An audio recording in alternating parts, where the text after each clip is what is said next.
બેસો બેસો.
ઓમ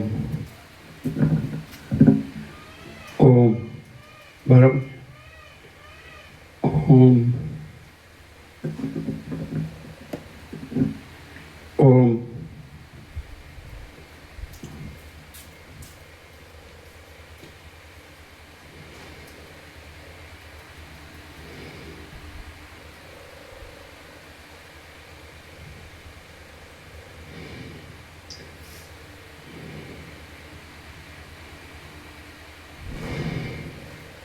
परम चिदाकाश,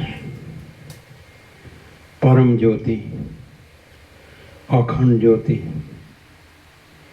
महाचिदाकाश, स्वयं प्रकाश, संपूर्ण प्रकाश, पूर्ण ब्रह्म, अनंत तेजगण, अनंत चिदगण, परमाकाश, केवल अनंत शुद्ध तेजघन परमाकाश, अखिल आत्मा, पूर्ण ब्रह्म, परमात्मा, परम चिदाकाश, परम ज्योति, अखंड ज्योति, अनंत पूर्ण परम चिदाकाश, परम शांति, स्वयं सिद्ध, स्वयं प्रकाश, स्वयं पूर्ण, स्वस्वरूप, यही सब कुछ है,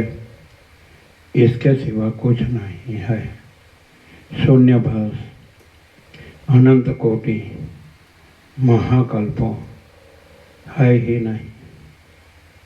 महाचिदाकाश, स्वयं प्रकाश, संपूर्ण प्रकाश, महाचिदाकाश ज्योति, अनंत, अखंड, अभेद, महाचिदाकाश ज्योति, महातत्व, महासामान्य, महाचिदाकाश, स्वसंवेद्य, सहज निर्विकल्प, महाचिदाकाश, परम कैवल्य, परम शांति, परम चिदाकाश, अनंत, पूर्ण, निरपेक्ष सत्य, अनंत, संपूर्ण, अपरिग्रह, निर्भ्रांत, निरपेक्ष। वशिष्ठराम उत्पत्ति प्रकरण राउंड 40मो राउंड।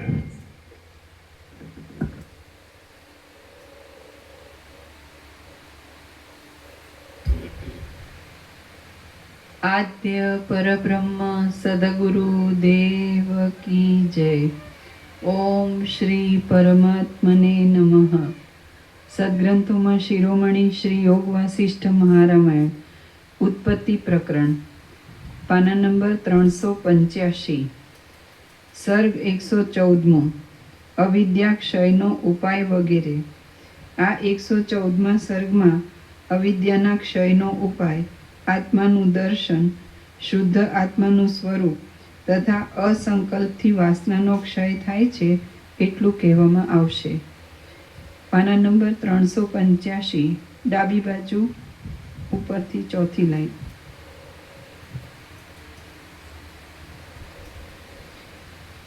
માત્ર નિર્વિકાર અને આદિ અંતથી રહિત બ્રહ્મનું જ સ્વરૂપ છે, માટે પરમ પુરુષાર્થનો આશ્રય કરીને તમે પરમ બુદ્ધિથી ચિત્તમાંથી ભોગ તથા આશાની ભાવનાને મૂળમાંથી ઉખેડી નાખો। હજારો આશાના પાશથી ઉદય પામનાર તથા જરા અને મરણના કારણરૂપ એવો જે મોહ થાય છે તે માત્ર વાસનાથી જ થાય છે। મારા દીકરા, મારું ધન તથા આ હું અને આ મારું, એ પ્રમાણે ઇન્દ્રજાળની રચનાથી વાસના જ નાચ્યા કરે છે। જેવી રીતે વાયુ જળમાં તરંગરૂપી સર્પની કલ્પના કરે છે, તેવી રીતે વાસનાએ શૂન્ય શરીરમાં અહંકારરૂપી સર્પની કલ્પના કરી છે। પણ હે તત્વજ્ઞ, ખરું જોતા આત્મતત્વ વિના આ હું તથા મારું વગેરે કોઈ પણ કલ્પના સત્ય નથી। દ્રષ્ટિ સૃષ્ટિથી જોવામાં આવતા આકાશ, પર્વત, સ્વર્ગ તથા નદી વગેરે સર્વ અવિદ્યાની જ વિચિત્રતા છે। અજ્ઞાનથી દોરીમાં સર્પની બુદ્ધિનો ઉદય થાય છે અને જ્ઞાનથી નાશ થાય છે, તેવી રીતે અજ્ઞાનથી સંસારનો ઉદય તથા જ્ઞાનથી નાશ થાય છે। આકાશ, પર્વત, સમુદ્ર, પૃથ્વી તથા નદી એ સર્વ અવિદ્યાથી થયેલું છે અને તે અવિદ્યા અજ્ઞાનીને થાય છે પણ જ્ઞાનીને થતી નથી। તેથી જ્ઞાનીની દ્રષ્ટિએ તો આકાશ વગેરે સર્વ બ્રહ્મરૂપ જ છે। દોરી તથા સર્પમાં વ્યાવહારિક તથા પ્રાતિભાસિક એમ બે જાતના વિકલ્પ અજ્ઞાની માણસે કલ્પેલા છે, પણ જ્ઞાની માણસ તો એક સ્વતઃ સિદ્ધ બ્રહ્મની જ દ્રષ્ટિ છે એમ નિર્ણય કરે છે। માટે તમે અજ્ઞાની ન થાઓ, જ્ઞાની થાઓ અને સંસારની વાસનાનો ત્યાગ કરો। દેહ વિશે આત્મભાવની ભ્રાંતિ રાખીને તમે અજ્ઞાની માણસની પેઠે શા માટે રોદણા રડો છો? હે રાઘવ, દેહ જડ તથા મૂંગો છે, તેની સાથે તમારે શો સંબંધ છે? એ દેહને માટે પરવશપણું રાખી તમે સુખ દુઃખે કરી પરાભવ પામો છો। કાષ્ઠ અને સુંદર તથા બોર અને તેનું પાત્ર એ બે જોકે સાથે છે, કાષ્ઠ અને ગુંદર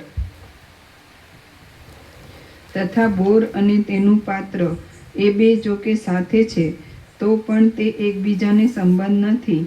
તેવી રીતે દેહ તથા દેહધારી એ બે જોકે એક જ જણાય છે, તો પણ તે બંનેની એકતા નથી।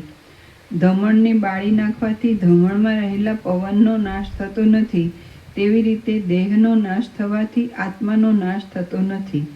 હે રામ, હું દુઃખી છું તથા સુખી છું એમ માનવું એ માત્ર ભ્રાંતિ છે, માટે તે મૃગ તૃષ્ણારૂપ છે એમ જાણીને તેનો ત્યાગ કરો અને સત્ય વસ્તુનો આશ્રય કરો। અહો, આશ્ચર્ય છે કે બ્રહ્મરૂપી સત્ય વસ્તુને માણસ ભૂલી ગયા છે અને અવિદ્યારૂપી અસત્ય વસ્તુને સ્મરણમાં લઈ આવ્યા છે। માટે હે રામચંદ્રજી, એ અવિદ્યાને તમે અવકાશ આપો નહીં, કારણ કે અવિદ્યામાં ચિત્ત હરાવવાથી આ સંસાર કષ્ટે કરીને પાર કરી શકાય એવો થઈ પડે છે. મિથ્યા અનર્થ ઉપજાવનારી, મનના મનનથી વૃદ્ધિ પામેલી, દુઃખ દેનારી અને મહામોહરૂપી ફળ આપનારી અવિદ્યા વડે અમૃતથી આર્દ્ર થયેલા ચંદ્રબિંબમાં પણ રૌરવ નરકની કલ્પના થાય છે અને પછી દાહ તથા શોષ વગેરે નરકના દુઃખનો અનુભવ થાય છે. જળના કલ્લોલથી ભરેલા અને પુષ્પની સુગંધથી સિંચાયેલા તરંગોવાળા તળાવમાં પણ ઝાંઝવાભર્યો મરુદેશ જોવામાં આવે છે. આકાશમાં નૂતન નગરનું નિર્માણ થાય છે તથા સ્વપ્ન આદિ અવસ્થામાં વિચિત્ર સુખ દુઃખ આપનાર પડવા ચડવારૂપ ભય દેખાય છે. સંસારની વાસના જો માણસના મનમાં પૂરાઈને રહેતી ન હોય તો જાગ્રત તથા સ્વપ્નમાં દુઃખ માણસને શા માટે આપત્તિમાં નાખે? મિથ્યા જ્ઞાનની વૃદ્ધિ થવાથી સ્વપ્નરૂપ સંસારની ઉપવન ભૂમિમાં અનર્થરૂપ નરકની યાતના જોવામાં આવે છે. અવિદ્યામાં વિંધાયેલું ચિત્ત તો કમળ તંતુમાં પણ એક ક્ષણમાં અખિલ સંસાર સાગરના અનર્થના ભ્રમને જુએ છે. અવિદ્યામાં પરવશ થવાથી રાજ્યમાં રહેનાર માણસને પણ ચંડાળ સરખાને અયોગ્ય એવી દશા પ્રાપ્ત થાય છે. એટલા માટે હે રામચંદ્રજી, સર્વદ્વૈતના આકારને રંજન કરનાર તથા સંસારના બંધનરૂપ એવી વાસનાનો ત્યાગ કરીને તમે સ્ફટિક મણીની પેઠે સ્વચ્છ થઈને રહો. સ્ફટિક મણી જેમ વિચિત્ર પ્રતિબિંબનું ગ્રહણ કરે છે તો પણ તે તેમાં આસક્ત નથી, તેમ તમે પણ સર્વ કાર્યમાં રહેવા છતાં રાગથી વિરક્ત રહો. અત્યંત આનંદરૂપ બ્રહ્મ સ્વરૂપને જાણનાર તત્વવેત્તાના સમાજમાં જશો ત્યાં વારંવાર વિચાર કરીને બ્રહ્મભાવનો દ્રઢ નિશ્ચય કરશો અને તેથી પ્રકાશ પામનારી તથા નિરંતર સારા આચરણવાળી ઉત્તમ બુદ્ધિથી તમે વ્યવહાર કરશો તો તમે પ્રાકૃત જન્મ મરણરૂપ વિભ્રમનો વિરામ પામશો અને અનુપમ પદ પામશો. અત્યંત આનંદરૂપ બ્રહ્મ સ્વરૂપને જાણનાર તત્વવેત્તાના સમાજમાં જશો ત્યાં વારંવાર વિચાર કરીને બ્રહ્મભાવનો દ્રઢ નિશ્ચય કરશો અને તેથી પ્રકાશ પામનારી તથા નિરંતર સારા આચરણવાળી ઉત્તમ બુદ્ધિથી તમે વ્યવહાર કરશો તો તમે પ્રાકૃત જન્મ મરણરૂપ વિભ્રમનો વિરામ પામશો અને અનુપમ પદ પામશો. શ્રી યોગ વાસિષ્ઠ મહારામાયણમાં ઉત્પત્તિ પ્રકરણનો યથાકથિત દોષ પરિહારોપદેશ નામનો સર્ગ 114મો સમાપ્ત. સર્ગ 115મો. લવણ રાજાને પડેલી આપત્તિનું કારણ. આ 115મા સર્ગમાં રામચંદ્રજીને બોધ થવાથી આશ્ચર્ય થયું, તેથી માયા, તેના નાશની સ્થિતિ તથા લવણ રાજાની આપત્તિનું કારણ પૂછ્યું.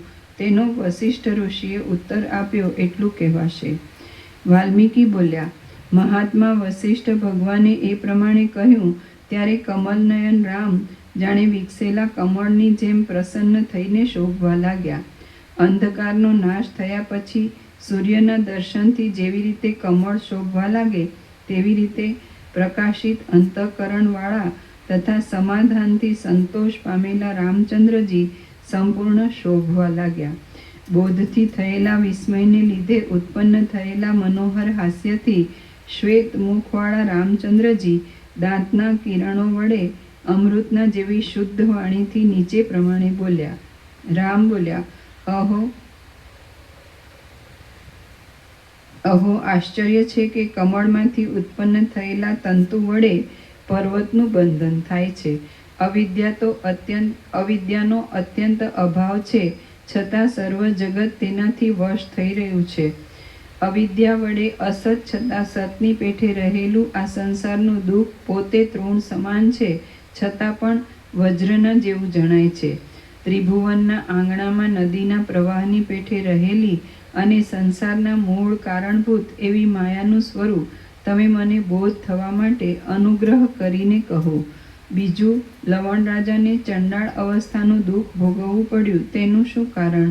એ મારા મનમાં મોટો સંદેહ છે, તે તમે દૂર કરો.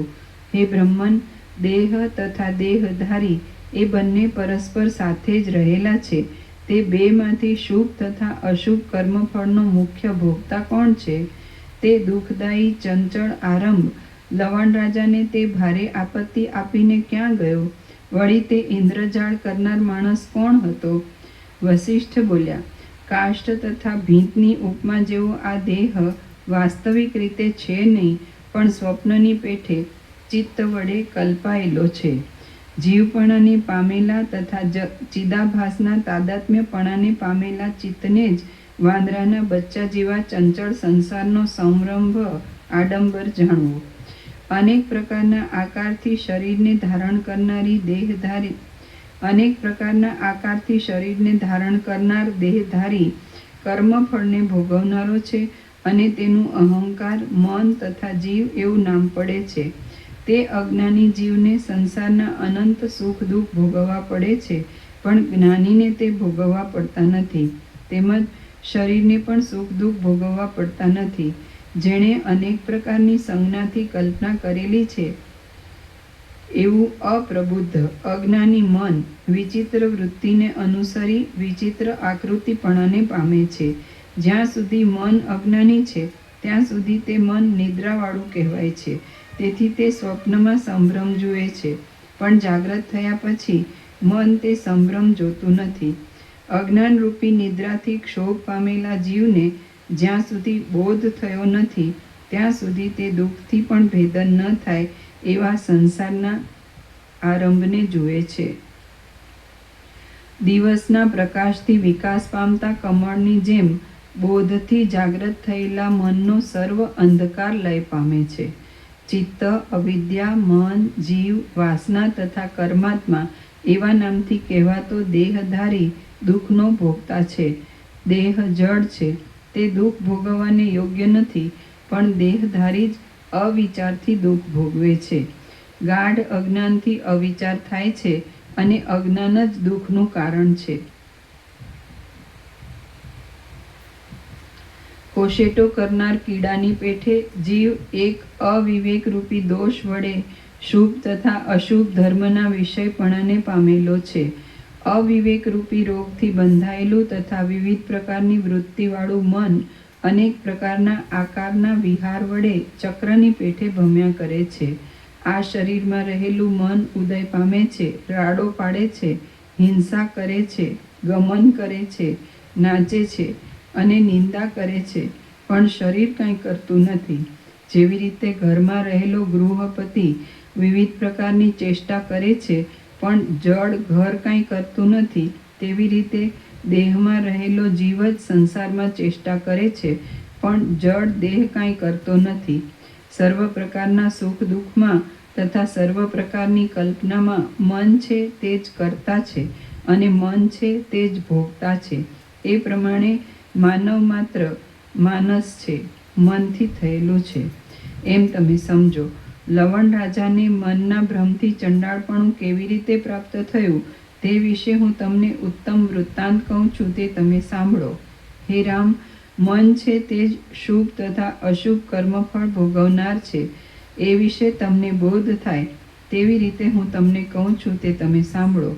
હે નિષ્પાપ, લવણ રાજા હરિશ્ચંદ્ર રાજાના કુળમાં ઉત્પન્ન થયા હતા.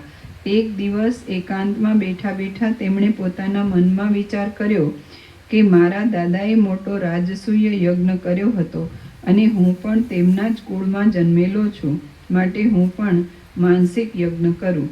આ પ્રમાણે પોતાના મનમાં વિચાર કરીને તે રાજાએ આદરથી યજ્ઞની સામગ્રી એકઠી કરી અને રાજસૂય યજ્ઞની દીક્ષામાં પ્રવેશ કર્યો.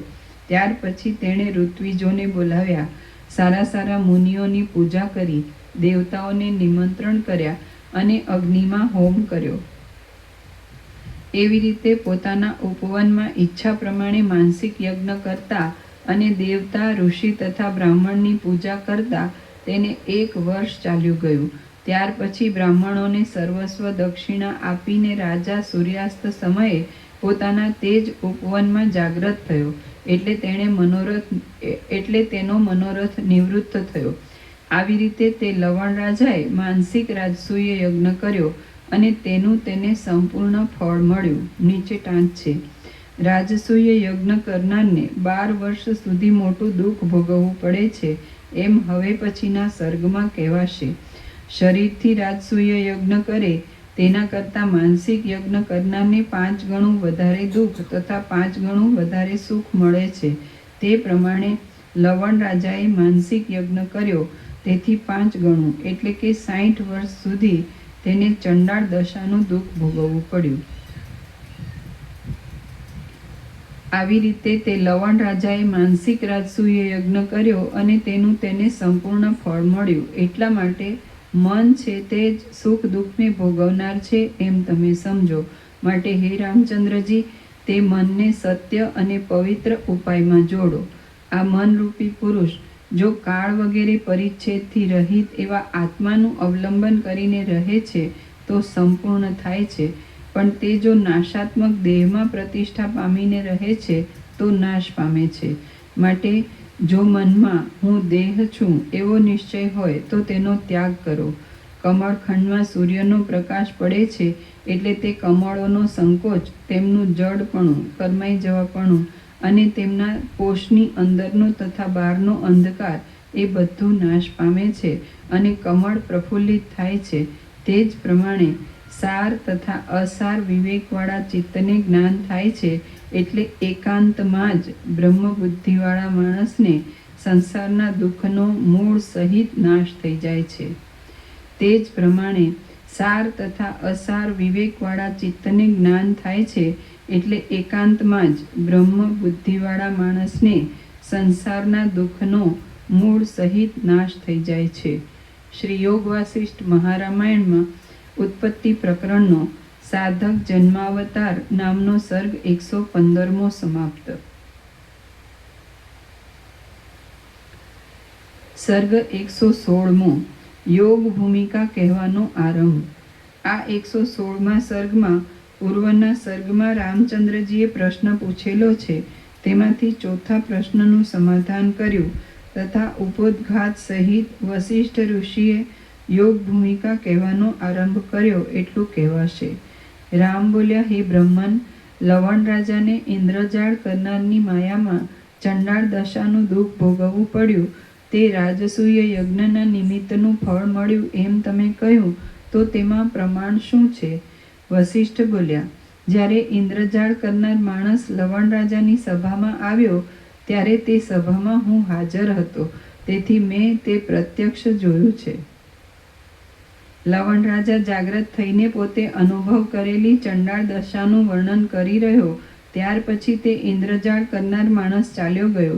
એટલે સર્વ સભાસદોએ તથા લવણ રાજાએ મને પૂછ્યું કે આ ઇન્દ્રજાળ કરનાર ચાલ્યો ગયો અને મારે ચંડાળ દશાનો અનુભવ કરવો પડ્યો, તેનું શું કારણ? હે રામ, તેમણે આ પ્રમાણે પૂછ્યું એટલે મેં સમાધિથી વિચાર કરી યોગ બળથી સઘળું નજરે જોઈને એ ઇન્દ્રજાળના સંબંધમાં જે ઉત્તર આપ્યો તે હું તમને કહું છું, તમે તે સાંભળો. રાજસૂય યજ્ઞ કરનાર માણસને 12 વર્ષ સુધી આપત્તિ ભોગવવી પડે છે અને તેમાં અનેક પ્રકારની વ્યથા રહેલી છે. એટલા માટે હે રામ, આકાશમાંથી ઇન્દ્ર દેવતાએ એક દેવદૂતને લવણ રાજાને દુઃખ આપવા સારું ગારુડિકના વેશમાં તેની સભામાં મોકલ્યો હતો. પાના નંબર 388, સર્ગ 116મો નીચે. એટલા માટે હે રામ, આકાશમાંથી ઇન્દ્ર દેવતાએ એક દેવદૂતને લવણ રાજાને દુઃખ આપવા સારું ગારુડિકના વેશમાં તેની સભામાં મોકલ્યો હતો. તે દેવદૂત ઉપર પ્રમાણે રાજાને મહા આપત્તિનો અનુભવ કરાવ્યા પછી દેવતા તથા સિદ્ધગણથી સેવાયેલા આકાશ માર્ગમાં ચાલ્યો ગયો. એટલા માટે હે રામચંદ્રજી, આ જે મેં તમારી પાસે કહ્યું છે તે સર્વ મારી નજરે જોયું છે, તેથી તેમાં કાંઈ પણ સંદેહ નથી. મન છે તે જ વિલક્ષણ ક્રિયાને કરનાર તથા ભોગવનાર છે. તડકામાં જેમ હિમકણનો લય થાય છે તેમ મનરૂપી રત્નને હઠયોગથી ઘર્ષણ કરી, રાજયોગથી શોધન કરી અને વિવેક વડે નિર્વિકલ્પ સમાધિમાં લય કરીને તમે પરમ કલ્યાણ પામશો. ચિત્ત છે એ જ સકળ ભૂતનો આડંબર કરનાર અવિદ્યા છે એમ તમે સમજો. એ અવિદ્યા વિચિત્ર ઇન્દ્રજાળની જેમ રહેલી વાસનાના પરવશપણાથી આ જગતને ઉત્પન્ન કરે છે. જેવી રીતે વૃક્ષ અને તરુ એ બે શબ્દના અર્થમાં કાંઈ ભેદ નથી, તેવી રીતે અવિદ્યા, ચિત્ત, જીવ અને બુદ્ધિ એ શબ્દમાં કાંઈ ભેદ નથી. આ પ્રમાણે જાણીને તમે ચિત્તને કલ્પના રહિત કરો.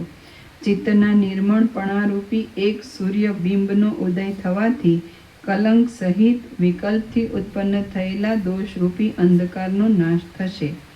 તે અંધકારનો નાશ થયા પછી એવું કાંઈ પણ નથી કે જે ન દેખાય, એવું કાંઈ પણ નથી કે જે પોતાનું ન થાય, એવું કાંઈ પણ નથી કે જેનો ત્યાગ ન થાય, અને એવું કાંઈ પણ નથી કે જેનું મારણ ન થાય.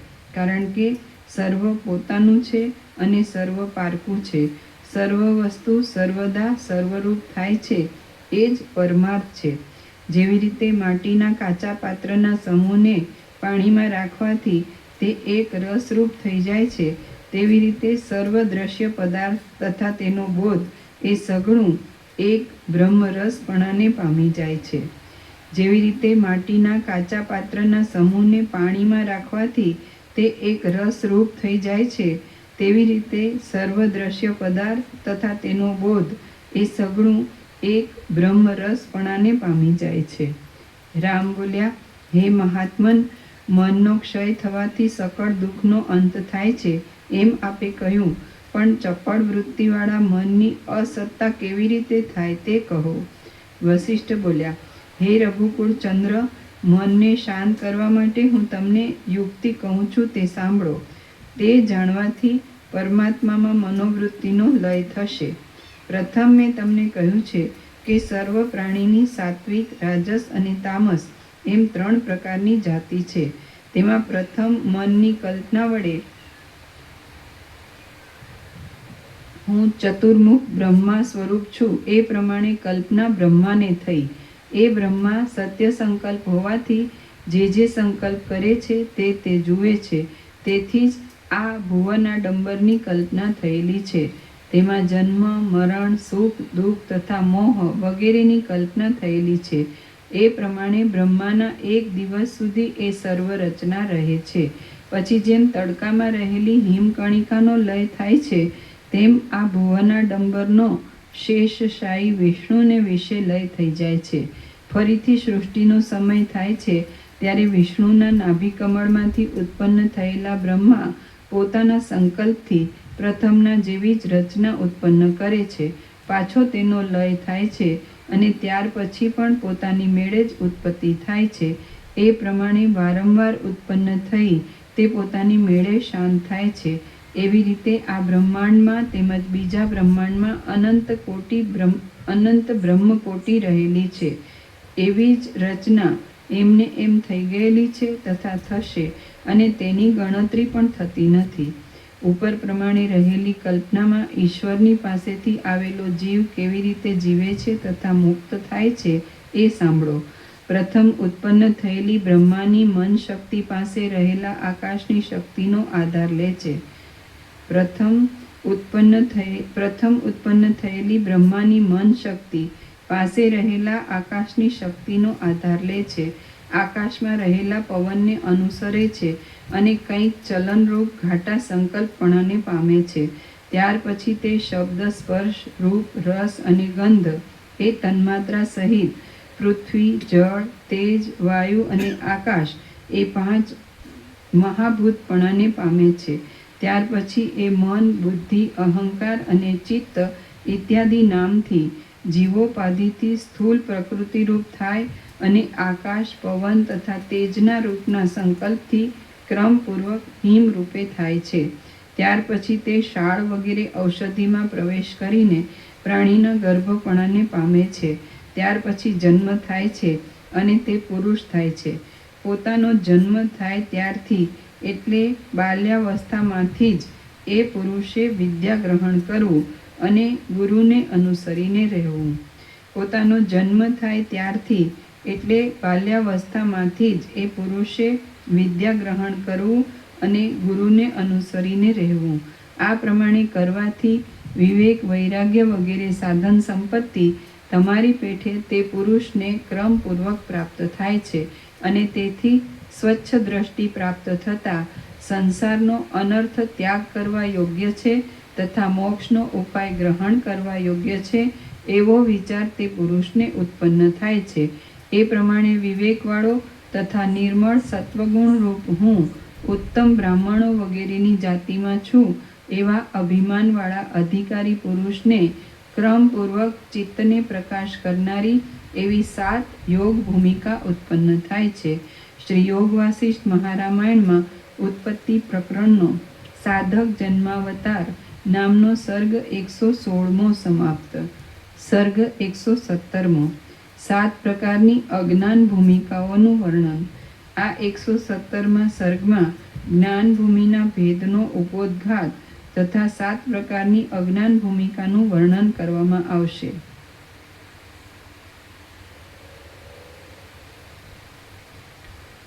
રામ બોલ્યા, હે ભગવાન, હે સર્વોત્તમ તત્વજ્ઞાની, સિદ્ધિ આપનારી 7 યોગ ભૂમિકા કેવી છે તે તમે મને સંક્ષેપથી કહો.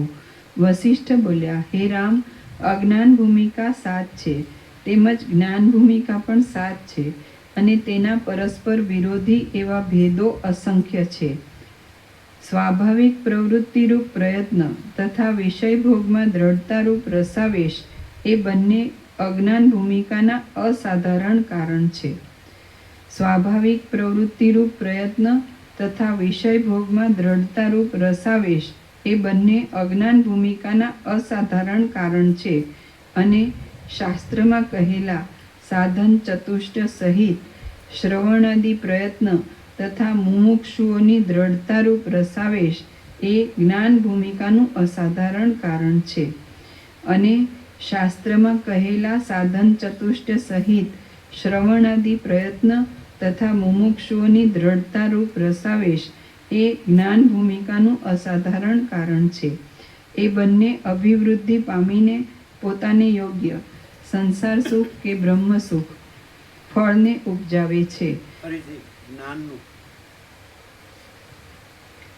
અને શાસ્ત્રમાં કહેલા સાધન ચતુષ્ટય સહિત શ્રવણાદિ પ્રયત્ન તથા મુમુક્ષુઓની દ્રઢતારૂપ રસાવેશ એ જ્ઞાન ભૂમિકાનું અસાધારણ કારણ છે. એ બંને અભિવૃદ્ધિ પામીને પોતાને યોગ્ય સંસાર સુખ કે બ્રહ્મ સુખ ફળને ઉપજાવે છે. તેમાં પ્રથમ હું તમને 7 અજ્ઞાન ભૂમિકાના પ્રકાર કહું છું તે તમે સાંભળો. ત્યાર પછી તમે જ્ઞાન ભૂમિકાના 7 પ્રકાર સાંભળશો. સ્વરૂપાવસ્થિતિ અને મુક્તિ એ ટૂંકમાં જ્ઞાનનું લક્ષણ છે. સ્વરૂપાવસ્થિતિ અને મુક્તિ એ ટૂંકમાં જ્ઞાનનું લક્ષણ છે તથા સ્વરૂપ થકી ભ્રષ્ટતા અને અહંકારપણું એ ટૂંકમાં અજ્ઞાનનું લક્ષણ છે તથા સ્વરૂપ થકી ભ્રષ્ટતા અને અહંકારપણું એ ટૂંકમાં અજ્ઞાનનું લક્ષણ છે. શુદ્ધ સન્માત્રનું જ્ઞાન થવાથી જે માણસ પોતાના સ્વરૂપથી ચલાયમાન થતો નથી તેને રાગ દ્વેષનો ઉદય ન થવાથી અજ્ઞપણું થવાનો સંભવ નથી. શુદ્ધ સન્માત્રનું જ્ઞાન થવાથી જે માણસ પોતાના સ્વરૂપથી ચલાયમાન થતો નથી તેને રાગ દ્વેષનો ઉદય ન થવાથી અજ્ઞપણું થવાનો સંભવ નથી. સ્વરૂપથી ભ્રષ્ટ થવાને લીધે અનાત્મ પદાર્થમાં આત્માનું જે તાદાત્મ્ય થાય છે એના જેવો બીજો મોહ થયો નથી અને થશે પણ નહીં. સ્વરૂપથી ભ્રષ્ટ થવાને લીધે અનાત્મ પદાર્થમાં આત્માનું જે તાદાત્મ્ય થાય છે એના જેવો બીજો મોહ થયો નથી અને થશે પણ નહીં. પ્રથમ થયેલા વિષયનો સંકલ્પ સમાપ્ત થયા પછી જ્યાં સુધી બીજા વિષયનો સંકલ્પ થયો નથી ત્યાં સુધી વચગાળે જે સ્થિતિ રહે છે તેને સ્વરૂપાવસ્થિતિ કહે છે. કારણ કે ત્યાં સુધીની તે સ્થિતિમાં મનન કે પ્રયત્ન રહેતા નથી. જેમાં સર્વ સંકલ્પ શાંત થાય છે તે પહાડના મધ્યભાગ જેવી ઘન છે અને જે જડતા તથા નિદ્રાથી રહિત છે તે સ્થિતિને પણ સ્વરૂપાવસ્થિતિ કહે છે. અહમતાના અંશનો નાશ થયા પછી, ભેદ શાંત થયા પછી અને નિસ્પંદપણાને પામ્યા પછી જે અજડ ચિત્ત ચૈતન્ય સ્ફુરે છે તેને પણ સ્વરૂપાવસ્થિતિ કહે છે. અહંતાના અંશનો નાશ થયા પછી, ભેદ શાંત થયા પછી અને નિસ્પંદપણાને પામ્યા પછી જે અજડ ચિત્ત ચૈતન્ય સ્ફુરે છે તેને પણ સ્વરૂપાવસ્થિતિ કહે છે. એ સ્વરૂપાવસ્થિતિમાં અજ્ઞાનનો આરોપ કર્યો છે તે અજ્ઞાનની 7 ભૂમિકા તમે સાંભળો. 1. બીજ જાગ્રત, 2. જાગ્રત, 3. મહાજાગ્રત, 4. જાગ્રત સ્વપ્ન, 5. સ્વપ્ન, 6. સ્વપ્ન જાગ્રત અને 7. સુષુપ્ત. આવી રીતે 7 પ્રકારની અજ્ઞાન ભૂમિકા છે. એ 7ના પરસ્પર શેડભેડ થવાથી બીજા ઘણા પ્રકાર થાય છે. તેમાં એ 7 ભેદના લક્ષણો સાંભળો. કોઈથી વર્ણન ન થાય એવું તથા ભવિષ્યકાળમાં ચિત્ત, જીવ વગેરે નામના શબ્દ તથા અર્થને ભોગવનારું બીજ રૂપે રહેલું તથા જાગ્રત જે નિર્મળ ચૈતન્યનું પ્રથમ સ્ફુરણ છે તેને બીજ જાગ્રત કહે છે. આ પ્રમાણે અજ્ઞપ્તિ અજ્ઞાનની નવી અવસ્થા છે. હવે હું તમને બીજી જાગ્રત સંસ્કૃતિ કહું છું તે તમે સાંભળો. બીજ જાગ્રત થયા પછી આ હું તથા આ મારું એવી મનમાં જે પ્રતીતિ થાય છે તેને જાગ્રત કહે છે. આ હું તથા આ મારું એવી જાતના જન્મ થયા પછી અથવા પૂર્વજન્મના સંસ્કારથી જાગ્રત થયેલા દ્રઢ વિશ્વાસને મહાજાગ્રત કહે છે. અભ્યાસથી દ્રઢ થયેલું તથા દ્રઢ ન થયેલું જાગ્રત અવસ્થાનું જે મનોરાજ્ય છે તેને જાગ્રત સ્વપ્ન કહે છે. આકાશમાં 2 ચંદ્રની પ્રતીતિ, છીપમાં રૂપાની ભ્રાંતિ અને તડકામાં મૃગ તૃષ્ણિકા વગેરે ભેદથી જાગ્રત દશામાં અભ્યાસથી અનેક પ્રકારના સ્વપ્ન થાય છે.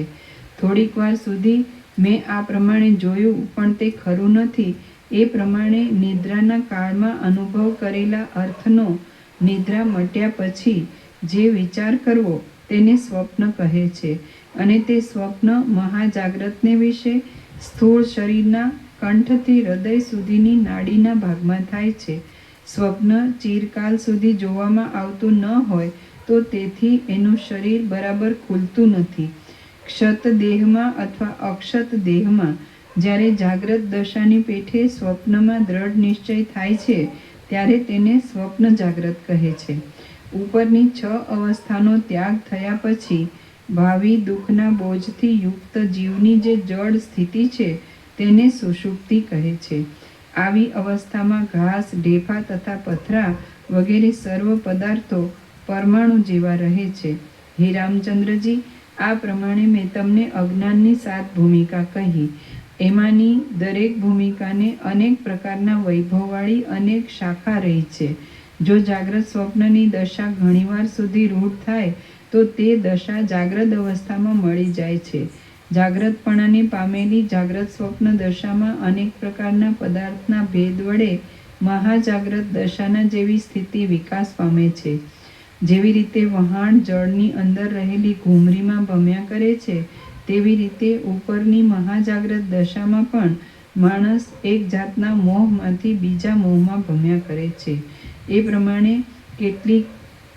પ્રમાણે કેટલીક સંસ્કૃતિ સ્વપ્નની પેઠે રહેલી છે, કેટલીક જાગ્રતપણે રહેલી છે, કેટલીક સ્વપ્ન જાગ્રતપણે રહેલી છે તથા કેટલીક જાગ્રત સ્વપ્ન રૂપે રહેલી છે. આ પ્રમાણે મેં તમને 7 અજ્ઞાન ભૂમિકાઓ કહી. તે અનેક પ્રકારના વિકારને લીધે તથા જગતની અંદરના ભેદને લીધે અવશ્ય ત્યાગ કરવા યોગ્ય છે. મનોહર વિચાર કરી એક નિર્મળ આત્માનું જ્ઞાન પામીને તમે તે અજ્ઞાન ભૂમિકાને તરી જશો. મનોહર વિચાર કરી એક નિર્મળ આત્માનું જ્ઞાન પામીને તમે તે અજ્ઞાન ભૂમિકાને તરી જશો. શ્રી યોગ વાસિષ્ઠ મહારામાયણમાં ઉત્પત્તિ પ્રકરણનો અજ્ઞાન ભૂમિકા વર્ણન નામનો સર્ગ 117મો સમાપ્ત. સર્ગ 118મો 7 પ્રકારની જ્ઞાન ભૂમિકાઓનું વર્ણન. આ 118મા સર્ગમાં 7 પ્રકારની જ્ઞાન ભૂમિકાનું તથા મોક્ષ સુધીના તેના લક્ષણનું વર્ણન કરવામાં આવશે. વસિષ્ઠ બોલ્યા, હે અનગ, હવે હું તમને જ્ઞાનની 7 ભૂમિકા કહું છું, તમે તે સાંભળો. એ 7 ભૂમિકાનું જ્ઞાન થયા પછી તમે ફરીથી મોહરૂપી કાદવમાં ડૂબશો નહીં. કેટલાક મતવાદીઓ યોગ ભૂમિકાના ઘણા પ્રકાર કહે છે, પણ હવે પછી હું તમને કહેવાનો છું તે જ શુભ ફળ આપનારી 7 ભૂમિકા મને માન્ય છે. અવબોધને જ્ઞાન કહે છે અને તે જ્ઞાન 7 ભૂમિકાનું છે. જ્ઞેયને મુક્તિ કહે છે અને તે 7 ભૂમિકાથી પર છે. સત્યાવબોધ અને મોક્ષ એ 2 શબ્દનો એક જ અર્થ છે અને જે જીવને સત્યાવબોધ થયો છે તેને ફરીથી જન્મ મરણ થતા નથી. પહેલી જ્ઞાન ભૂમિકાને શુભેચ્છા, બીજીને વિચારણા, ત્રીજીને તનુમાંસા, ચોથીને સત્વાપત્તિ, પાંચમીને અસંશક્તિ, છઠ્ઠીને પદાર્થ ભાવની અને સાતમીને તુર્યગા એવું નામ આપ્યું છે. એ 7 ભૂમિકાને અંતે મુક્તિ રહેલી છે અને તેમાં ફરીથી શોક કરવો પડતો નથી. હવે તમે ઉપરની જ્ઞાનની 7 ભૂમિકાનું વર્ણન સાંભળો. હું મૂઢ કેમ બેઠો છું? શાસ્ત્ર તથા સજ્જનના સમાગમે કરી હું વિચાર કરું. હું મૂઢ કેમ બેઠો છું? શાસ્ત્ર તથા સજ્જનના સમાગમે કરી હું વિચાર કરું. એ પ્રમાણે વૈરાગ્યપૂર્વક ઈચ્છા થવી તેને પંડિતો શુભેચ્છા કહે છે. શાસ્ત્ર તથા સજ્જનના સમાગમ વડે વૈરાગ્ય તથા અભ્યાસપૂર્વક સદાચારમાં જે પ્રવૃત્તિ કરવી તેને વિચારણા કહે છે. વિચારણા તથા શુભેચ્છાએ કરીને સૂક્ષ્મપણું થાય અને તેથી ઇન્દ્રિયોના અર્થને વિશે અનાસક્તિ થાય તેને તનુમાંસા કહે છે. ઉપરની 3 ભૂમિકાના અભ્યાસથી બહારના વિષયને વિશે ચિત્તમાં વૈરાગ્ય થાય અને તેથી શુદ્ધ તથા સત્ય આત્મામાં જે સ્થિતિ થાય તેને સત્વાપત્તિ કહે છે. ઉપરની 3 ભૂમિકાના અભ્યાસથી બહારના વિષયને વિશે ચિત્તમાં વૈરાગ્ય થાય અને તેથી શુદ્ધ તથા સત્ય આત્મામાં જે સ્થિતિ થાય તેને સત્વાપત્તિ કહે છે. ઉપરની 4 દશાના અભ્યાસથી અસંગરૂપી ફળ થાય છે. નીચે ટાંચ છે. સમાધિને લીધે ચિત્તને અંદરના તથા બહારના આકારનું જ્ઞાન ન રહે એવી જાતનું ફળ થવું તેને અસંગ કહે છે. ઉપરની 4 દશાના અભ્યાસથી અસંગરૂપી ફળ થાય છે અને તેને ચિત્તમાં પરમાનંદ તથા નિત્ય અપરોક્ષ એવા બ્રહ્માત્મ ભાવના સાક્ષાત્કાર રૂપી ચમત્કાર થાય છે તેને અસંશક્તિ કહે છે. ઉપરની 4 દશાના અભ્યાસથી અસંગરૂપી ફળ થાય છે અને તેને ચિત્તમાં પરમાનંદ તથા નિત્ય અપરોક્ષ એવા બ્રહ્માત્મ ભાવના સાક્ષાત્કાર રૂપી ચમત્કાર થાય છે તેને અસંશક્તિ કહે છે. ઉપરની 5 ભૂમિકાના અભ્યાસથી આત્મારામપણાએ કરીને બહારના તથા અંદરના પદાર્થની જે અભાવના થાય છે તેને પદાર્થાભાવની કહે છે. ઉપરની 5 ભૂમિકાના અભ્યાસથી આત્મારામપણાએ કરીને બહારના તથા અંદરના પદાર્થની જે અભાવના થાય છે તેને પદાર્થાભાવની કહે છે. આ 6ઠ્ઠી ભૂમિકામાં પદાર્થ માત્રની અન્ય માણસ પ્રેરણા કરે ત્યારે પણ પ્રયત્નથી ખબર પડે છે. આ 6 ભૂમિકાના અભ્યાસથી ભેદ માત્ર ન જણાવવાને લીધે એક સ્વભાવમાં જ જે નિષ્ઠા રહેલી છે તેને તુર્યગા કહે છે. આ 6ઠ્ઠી ભૂમિકામાં પદાર્થ માત્રની અન્ય માણસ પ્રેરણા કરે છે ત્યારે પણ પ્રયત્નથી ખબર પડે છે. આ 6 ભૂમિકાના અભ્યાસથી ભેદ માત્ર ન જણાવવાને લીધે એક સ્વભાવમાં જ જે નિષ્ઠા રહેલી છે તેને તુર્યગા કહે છે. આ પ્રમાણેની તુર્યાવસ્થા જીવન મુક્ત વિશે રહેલી છે. આ 7 ભૂમિકાથી પર વિદેહ મુક્તિનો વિષય છે અને તેને તુર્યાતીત પદ કહે છે. હે રામચંદ્રજી, જે મોટા ભાગ્યવાળા માણસો 7મી ભૂમિકામાં આવેલા છે તે આત્મારામ મહાત્માઓ મહત પદને પામેલા છે. જેઓ જીવન મુક્ત દશાને પામેલા છે તેઓ સુખ દુઃખમાં આસક્ત થતા નથી. કોઈ સમયે તેઓ આવી પડેલા વ્યવહારના કાર્યો કરે છે તો કોઈ સમયે તેઓ તે નથી પણ કરતા. જીવન મુક્તિ પામેલા માણસને જ્યારે તેની પાસે રહેનાર માણસ બોધ કરે છે ત્યારે તે પોતાના આશ્રમના આચારના ક્રમ વડે પ્રાપ્ત થયેલા સદાચારનું પ્રબુદ્ધ માણસની જેમ આચરણ કરે છે. છતાં જેમ સૂતેલા માણસને સુંદર સ્ત્રી સુખરૂપ થતી નથી, તેમ તે આત્મારામ પુરુષને જગતની એક પણ ક્રિયા સુખરૂપ થતી નથી. આ પ્રમાણે 7 ભૂમિકાનું જ્ઞાન વિદ્વાન માણસને જ થાય છે, પણ પશુને, સ્થાવરને અથવા મલિન ચિત્તવાળાને થતું નથી. પશુ અથવા મ્લેચ્છને પણ જ્યારે ઉપર કહેલી જ્ઞાન દશા પ્રાપ્ત થાય છે, ત્યારે તે દેહ સહિત અથવા દેહ રહિત હશે તો પણ તે મુક્ત થાય છે, તેમાં કાંઈ સંશય નથી.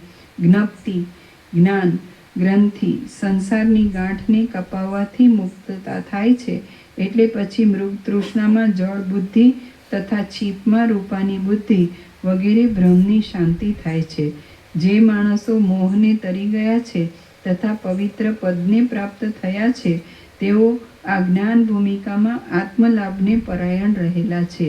કેટલાક સર્વ ભૂમિકામાં ગયા છે, કેટલાક 1-2 ભૂમિકામાં ગયા છે, કેટલાક 6ઠ્ઠી ભૂમિકા સુધી ગયા છે અને કેટલાક 7મી જ ભૂમિકામાં રહેલા છે.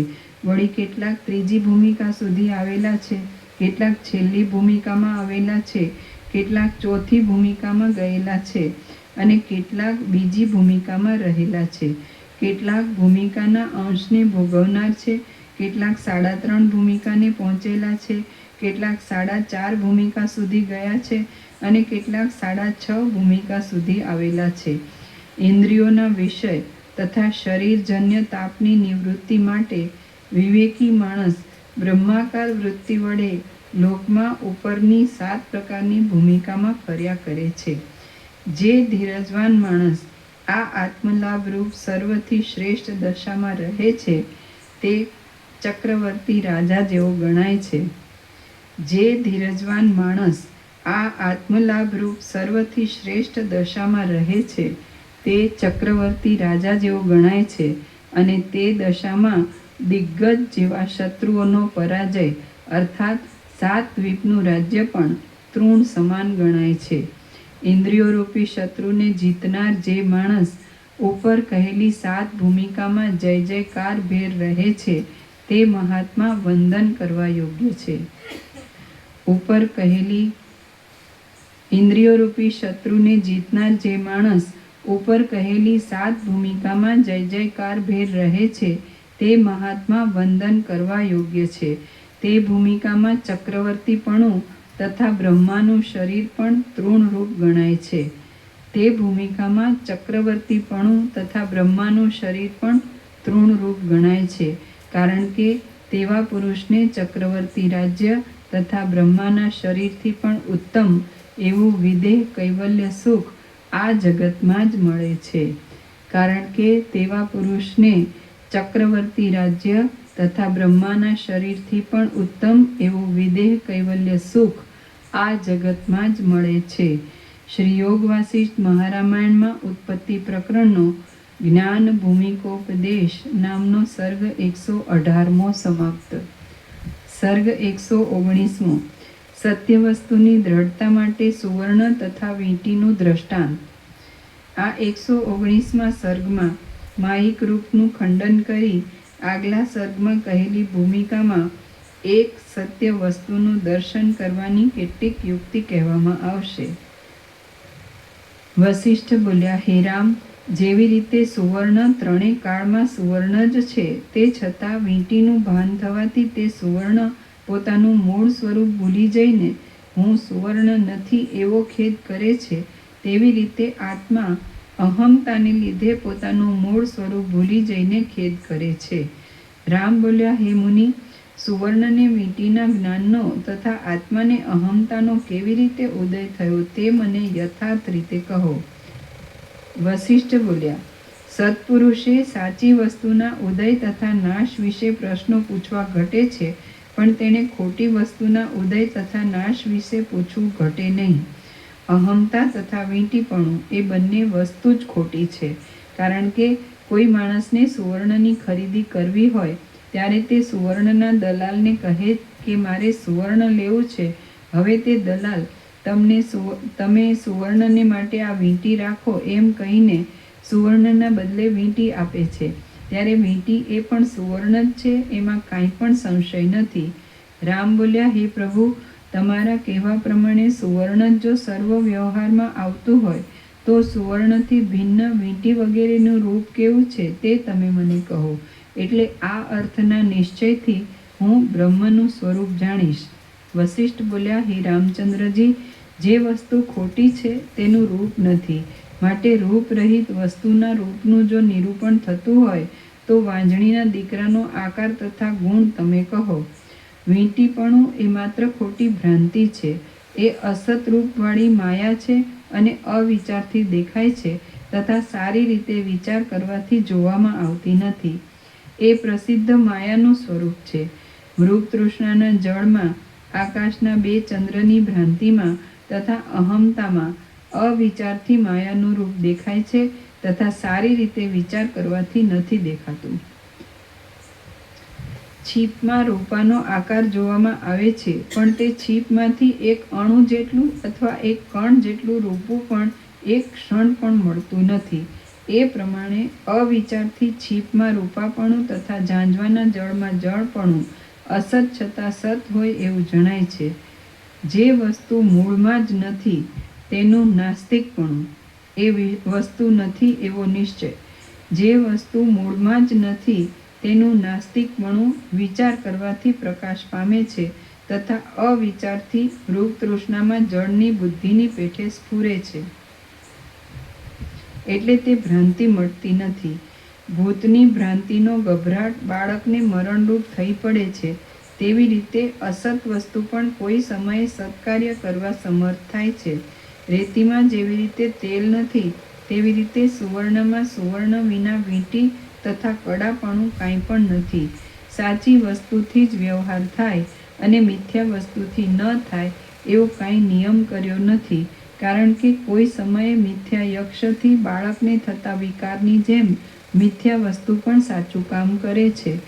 ઝેરમાં અમૃતની ભાવના દ્રઢ થવાથી તે ઝેર પણ અમૃતનું કામ કરે છે, તેવી રીતે સાચી અથવા ખોટી વસ્તુનો હૃદયમાં દ્રઢ નિશ્ચય થયો હોય તે વસ્તુ તેવા અર્થવાળી ક્રિયા કરે છે. જે આ દેખાય છે તે પરમ અવિદ્યા છે, તે જ માયા છે અને તેથી જ સંસ્કૃતિ છે.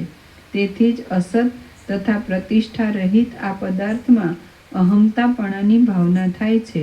સુવર્ણમાં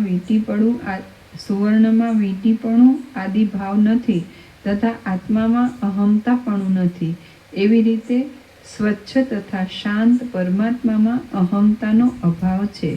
સત્ય વિચાર કરતા પરમાત્મા વિના કોઈ સનાતનપણું નથી. સુવર્ણમાં વીંટીપણું આદિ ભાવ નથી તથા આત્મામાં અહમતાપણું નથી. એવી રીતે સ્વચ્છ તથા શાંત પરમાત્મામાં અહમતાનો અભાવ છે. સત્ય વિચાર કરતા પરમાત્મા વિના કોઈ સનાતનપણું નથી, કોઈ વિરંચીપણું નથી, કોઈ બ્રહ્માંડપણું નથી અને કોઈ પ્રજાપતિપણું નથી. તેના વિના કોઈ લોકાંતરપણું નથી અને કોઈ સ્વર્ગપણું નથી. વળી મેરુપણું નથી, અસુરપણું નથી, મનપણું નથી અને દેહપણું પણ નથી. તેના વિના કોઈ મહાભૂતપણું નથી, કારણપણું નથી, ત્રિકાળની કલ્પનાપણું નથી અને ભાવ તથા અભાવનું વસ્તુપણું નથી. તેના વિના ત્વમપણું, અહમપણું, સત્તાપણું તથા અસત્તાપણું નથી. તેમજ કોઈ પણ ભેદની કલ્પનાપણું તથા કોઈ વસ્તુમાં રાગ તથા તેથી થતી પ્રીતિપણું નથી. સર્વ જગતનું પારમાર્થિક રૂપ અધિષ્ઠાનની સત્તાથી નિરંતર સન્માત્ર છે, અનામય છે, સ્વયં પ્રકાશ છે. તે નામ રહિત છે અને કારણ રહિત છે, ઉત્પત્તિ તથા નાશના વિકારથી રહિત છે, મધ્ય તથા અંતથી રહિત છે, સર્વરૂપ નહીં છતાં સર્વરૂપ છે, મન અને વચનથી ગ્રહણ ન થાય તેવું છે, શૂન્યથી પણ શૂન્ય છે અને સુખથી પણ સુખતર છે. સર્વ જગતનું પારમાર્થિક રૂપ અધિષ્ઠાનની સત્તાથી નિરંતર સન્માત્ર છે, અનામય છે, સ્વયં પ્રકાશ છે. તે નામ રહિત અને કારણ રહિત છે, ઉત્પત્તિ તથા નાશના વિકારથી રહિત છે, મધ્ય તથા અંતથી રહિત છે, સર્વરૂપ નહીં છતાં સર્વરૂપ છે, મન અને વચનથી ગ્રહણ ન થાય તેવું છે, શૂન્યથી પણ શૂન્ય છે અને સુખથી પણ સુખતર છે. રામ બોલ્યા, હવે બ્રહ્મનું સર્વ સ્વરૂપ મારા જાણવામાં આવ્યું, તો પણ આ સર્ગ દ્રશ્ય જગત જોવામાં આવે છે તેનું શું કારણ તે મને ફરીથી કહો. વસિષ્ઠ બોલ્યા, પરમ તત્વ શાંત પરમ પદમાં આ જ પ્રમાણે રહેલું છે, પણ તેમાં સર્ગ તથા સર્ગનું નામ પણ કાંઈ નથી. વસિષ્ઠ બોલ્યા, પરમ તત્વ શાંત પરમ પદમાં આ જ પ્રમાણે રહેલું છે, પણ તેમાં સર્ગ તથા સર્ગનું નામ પણ કાંઈ નથી. મહાસાગરમાં જળ છે તેવી રીતે પરમેશ્વરમાં સર્ગ રહેલો છે, પણ જળમાં દ્રવપણું હોવાથી તેમાં સ્પંદન ધર્મ છે, ત્યારે પરમાત્માનું પદ સ્પંદ રહિત છે. સૂર્યાદિ પોતાને વિશે પ્રકાશ પામે છે, પણ પરમપદને તે પ્રકાશ કરતા નથી. પ્રકાશ થવો એ સૂર્યાદિનું તત્વ છે, અને પરમપદ છે તે તો પ્રકાશ વગેરે ક્રિયાથી રહિત છે. જેવી રીતે સમુદ્રમાં ઊંચાપણું તથા નીચાપણું નથી, પણ જળ માત્ર સ્ફુરે છે, તેવી રીતે પરમાત્મામાં તત્પરાયણ આ જગત અનેક પ્રકારે સ્ફુરે છે. જ્યાં સુધી પરિપક્વ જ્ઞાન ન થયું હોય ત્યાં સુધી સર્ગ જોવામાં આવે છે, અને તે જ સર્ગ સંપૂર્ણ જ્ઞાન થયા પછી શાશ્વત બ્રહ્મ સ્વરૂપ રૂપે જણાય છે. જ્યાં સુધી પરિપક્વ જ્ઞાન થયું ન હોય ત્યાં સુધી સર્ગ જોવામાં આવે છે, અને તે જ સર્ગ સંપૂર્ણ જ્ઞાન થયા પછી શાશ્વત બ્રહ્મ સ્વરૂપ રૂપે જણાય છે. આકાશમાં આકાશાંતર નથી, તેવી રીતે એક પરમાર્થમાં બીજું પરમાર્થ નથી. આથી સર્ગ છે તે બ્રહ્મની સંજ્ઞા છે એવો વિદ્વાન માણસનો નિશ્ચય છે. ચિત્તથી સર્ગ જોવામાં આવે છે, અને ચિત્તથી સર્ગનો ક્ષય જોવામાં આવે છે.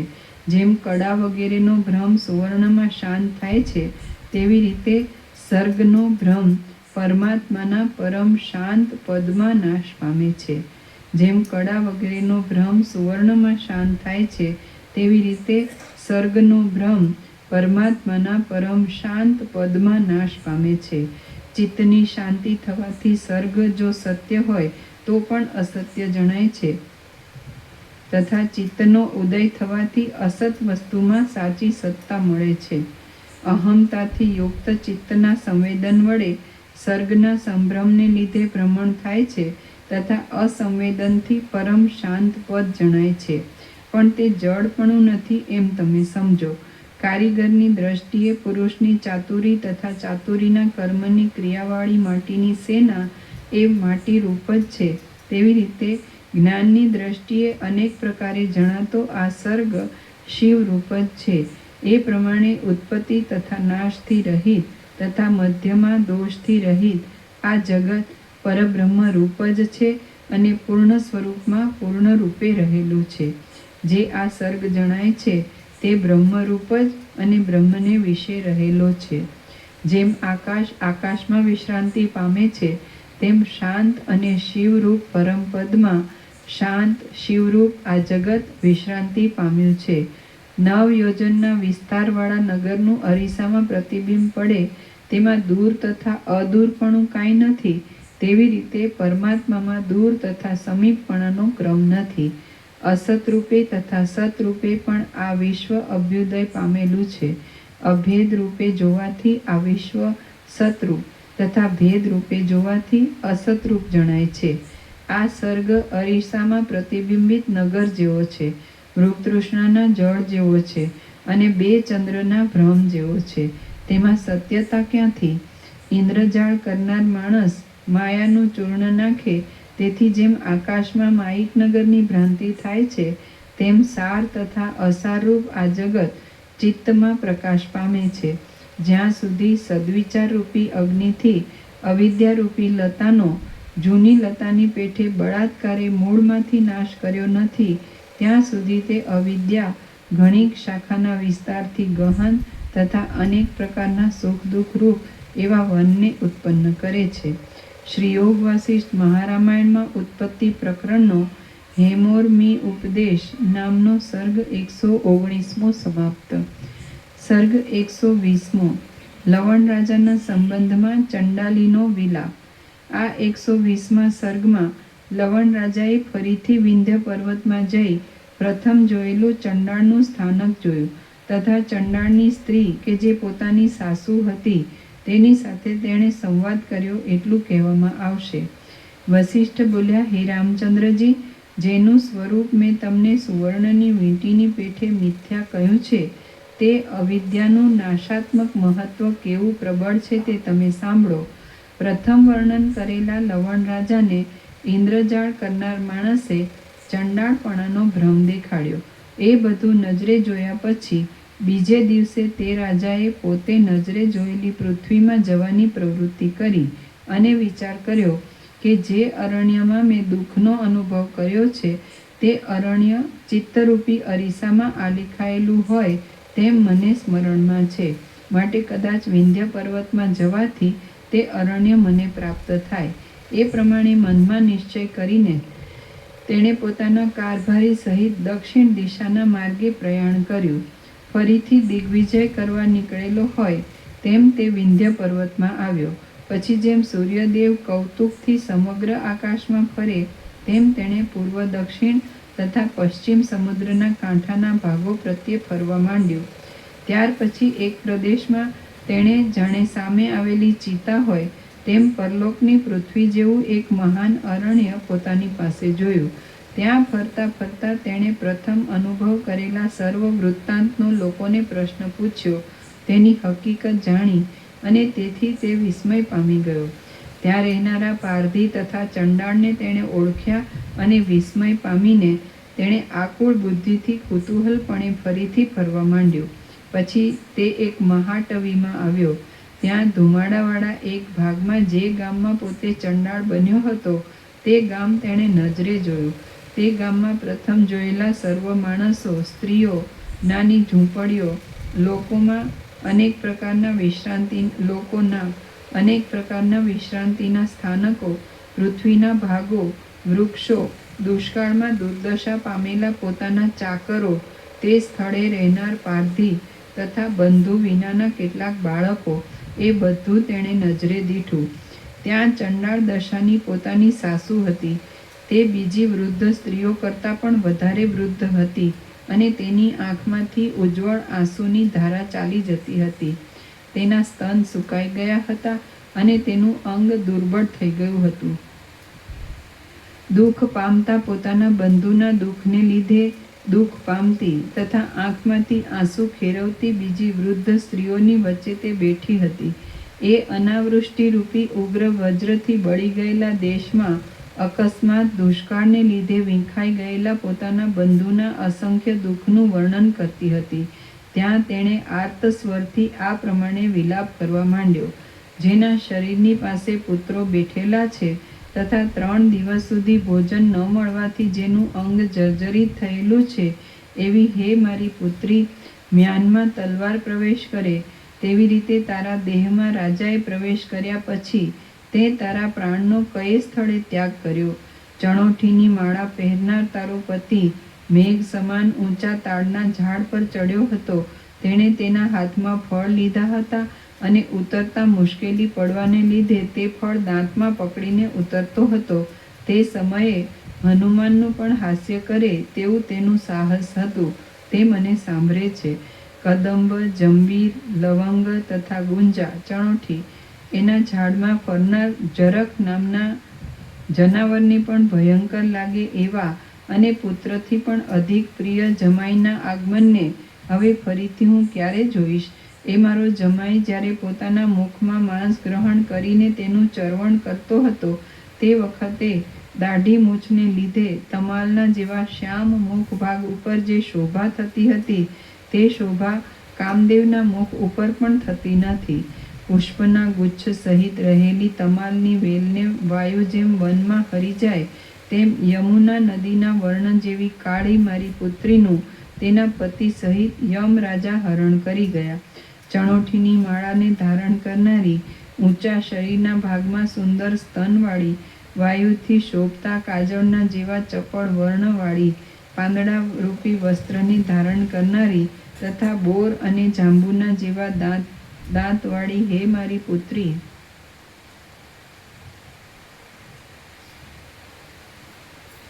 તારી માટે હું ઘણો ખેદ કરું છું. ચંદ્ર સરખી કાંતિવાળા હે રાજપુત્ર, શુદ્ધ અંતઃપુરમાં વિલાસ કરનારી બીજી સ્ત્રીઓનો ત્યાગ કરીને તે મારી પુત્રીની સાથે પ્રીતિ બાંધી અને તે પ્રીતિ પણ સ્થિર રહી નહીં. સંસારરૂપી નદીના સુંદર તરંગરૂપ અને બીજા માણસો તરફથી ઉપહાસ ઠેકડીને પાત્ર એવી ક્રિયાના વિલાસ વડે તે શું નિંદિત કામ ન કર્યું? કેમ કે તું રાજા હોવા છતાં ચંડાળ કન્યામાં આસક્ત થયો. મોટા મોટા મનોરથવાળી આશા જેવી રીતે ધન સહિત નાશ પામે, તેવી રીતે સારંગ પક્ષીના જેવા નેત્રવાળી મારી પુત્રી તથા મદોન્મત્ત સિંહના જેવા પરાક્રમવાળો રાજા એ બંને એક જ સમયે નાશ પામ્યા. હવે ધણી તથા પુત્રી વિનાની દૂર દેશમાં આવેલી, દુર્ગતિને પામેલી અને દુષ્ટ જાતિમાં ઉત્પન્ન થયેલી એવી હું આ દુઃખમાં ભય અને મહા આપત્તિ રૂપ જ છું. નાથ વિનાની હું નીચના અપમાનથી ઉત્પન્ન થયેલા ક્રોધનું તથા ભૂખને લીધે હેરાન થતા બાળકની ભૂખ મટાડી શકાતી નથી, તેથી શોકનું પણ સ્થાનક રૂપ છું. મોટા દુઃખરૂપી પૃથ્વીમાં ઉત્પન્ન થયેલા દૈવને લીધે તાપ પામતા બંધુ વિનાના મૂઢ પ્રાણીને જગતમાં જે જીવન મરણ તથા મહા આપત્તિ આવે છે તેના કરતાં તો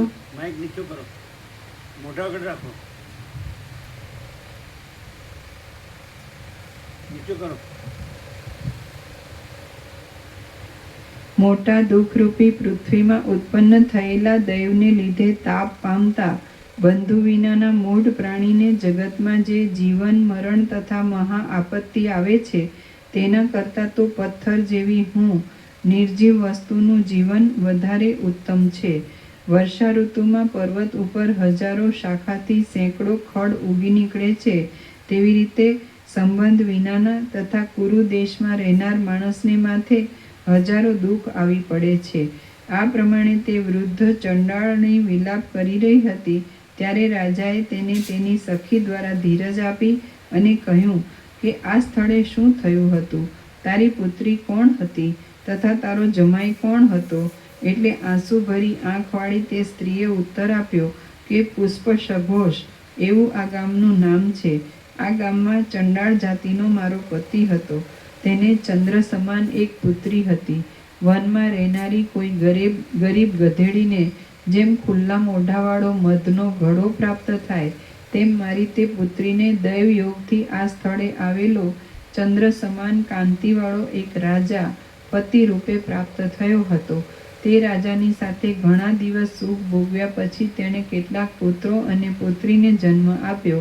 જેમ વૃક્ષના આશ્રયથી તુંબડીની લતા વૃદ્ધિ પામે તેમ તે રાજાના આશ્રયથી મારી પુત્રી આ વનમાં વૃદ્ધિ પામી હતી. શ્રી યોગ વાસિષ્ઠ મહારામાયણમાં ઉત્પત્તિ પ્રકરણનો ચંડાલી શોચન નામનો સર્ગ 120મો સમાપ્ત.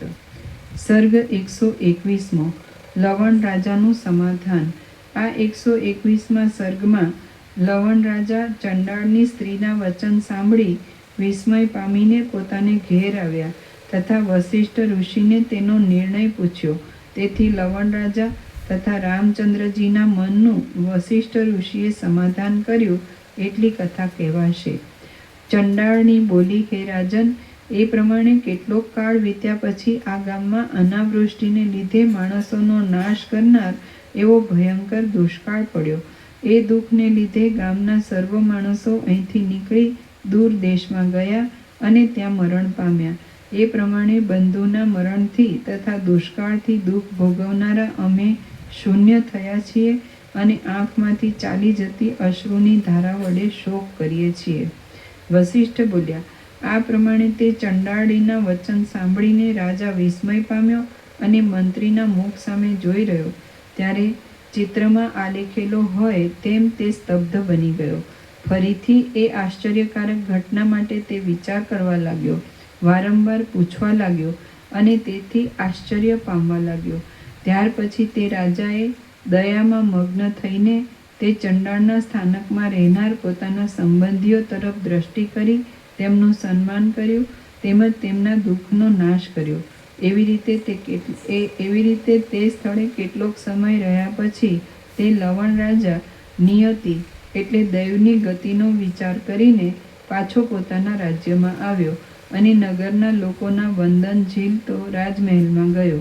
પછી લવણ રાજાએ પ્રાતઃકાળે સભામાં મને પ્રશ્ન પૂછ્યો કે હે મુનિ, જે બાબત સ્વપ્નમાં જોયેલી હતી તે પ્રત્યક્ષ જોવામાં આવી, તેથી મને ઘણું વિસ્મય થયું છે. એ પ્રમાણે રાજાએ મને પ્રશ્ન પૂછ્યો, તેથી વાયુથી જેમ મેઘનો નાશ થાય તેમ મેં તેના હૃદયના સંશયનો નાશ કર્યો. હે રામચંદ્રજી, આ પ્રમાણે અવિદ્યા જ મોટા ભ્રમને કરનારી છે અને તે અસત વસ્તુને સત કરે છે તથા સત વસ્તુને અસત કરે છે.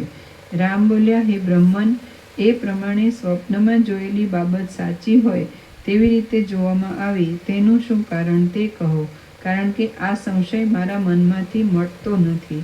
વશિષ્ઠ બોલ્યા, હે રામચંદ્રજી, અવિદ્યામાં સર્વ વસ્તુનો સંભવ છે. સ્વપ્નમાં અવિદ્યાને લીધે ઘટમાં પણ પટ વસ્ત્રની બુદ્ધિ થાય છે. અવિદ્યાને લીધે અરીસામાં રહેલા પર્વતની પેઠે દૂરની વસ્તુ પાસે જણાય છે અને સુખે નિદ્રા આવવાથી જેમ લાંબી રાત્રિ ક્ષણવારમાં ચાલી જાય છે તેમ અવિદ્યાને લીધે લાંબો વખત પણ ક્ષણવારમાં વહી જાય છે.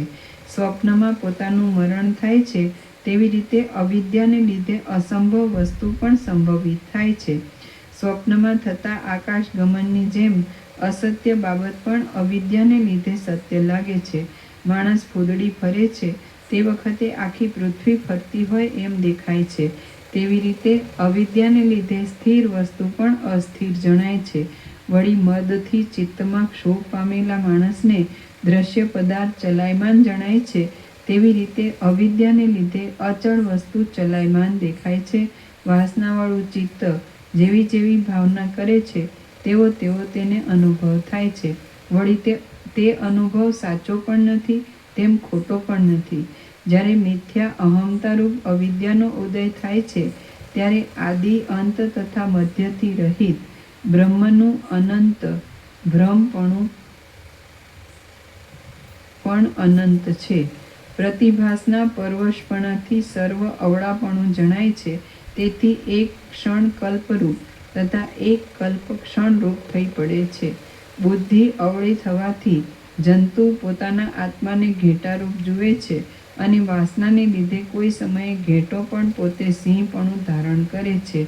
અવિદ્યા વિષમ ભ્રમ ઉત્પન્ન કરનારી છે. મોહ અને અહમતા વગેરે પણ ભ્રમને ઉત્પન્ન કરનારા છે. એ પ્રમાણે અવિદ્યા તથા તેથી થયેલા મોહ અને અહમતા આદિ એ સર્વ ચિત્તના અવળાપણારૂપી ફળ સંપત્તિના કારણરૂપ છે. તેથી તેઓ વાસનાને લીધે અકસ્માત મોટા આરંભવાળા વ્યવહારનો સંવાદ કરે છે.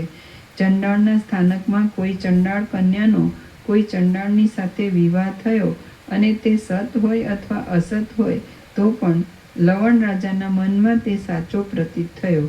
જે પ્રમાણે કોઈ માણસે કાંઈ કામ કરેલું હોય અને એનો તેને સંપૂર્ણ અનુભવ હોય તો પણ તેને કરેલી ક્રિયાનું વિસ્મરણ થઈ જાય છે, તે પ્રમાણે તેને કોઈ સમય ન કરેલા તથા અનુભવમાં ન આવેલા વિષયનું સ્મરણ પણ આવે છે. સ્વપ્નમાં તો પ્રાકૃત માણસ પણ દેશાંતરમાં જઈને પોતે ભોજન ન કર્યું હોય તો પણ મેં ભોજન કર્યું છે એમ ચિત્તમાં જાણે છે. વિંધ્ય પર્વતમાંના ચંડાળના ગામનો વ્યવહાર પણ આવો છે.